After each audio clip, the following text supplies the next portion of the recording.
Sir real ఎస్టేట్లో investment చేయడం మంచిదేనా? రియల్ ఎస్టేట్ ఇన్వెస్ట్మెంట్ అంటే కోట్ల మీద కోట్లు, కాకపోతే దాన్ని సరైన విధానంగా సరిగ్గా చెక్ చేసుకొని మనం ఇన్వెస్ట్ చేసుకుంటే కనుక 100 కోట్లు 1000 కోట్లు అయ్యే అవకాశం తప్పనిసరిగా ఉంది. సార్ ఏమి కొంటే ఎక్కువగా లాభాలు వస్తాయి?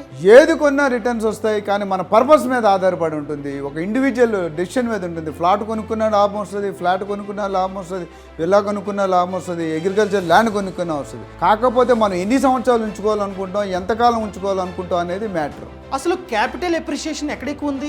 జనరల్గా రియల్ ఎస్టేట్లో అప్రిషియేషన్ అన్నిట్లో ఉన్నప్పటికీ సిటీలో ఆల్రెడీ డెవలప్ అయిన ప్లేస్లో అప్రిషియేషన్ జనరల్గా కొద్దిగా జాస్తి స్లో ఉంటుంది. అదే సిటీకి అవుట్స్కట్స్ ఎక్కడ డెవలప్మెంట్ అవ్వలేదు, రోడ్లు లేవు, వాటర్ లేదు, అక్కడ వెళ్ళి కొనుక్కుంటే చాలా తక్కువకి వచ్చి అప్రిషియేషన్ అనేది తక్కువ టైంలో 10 రెట్లు కనీసం ఈజీగా పెరుగుతుంది. పూర్తి సమాచారం కావాలంటే ఇండియన్ మనీ తెలుగు ఛానల్ని సబ్స్క్రైబ్ చేసుకోండి.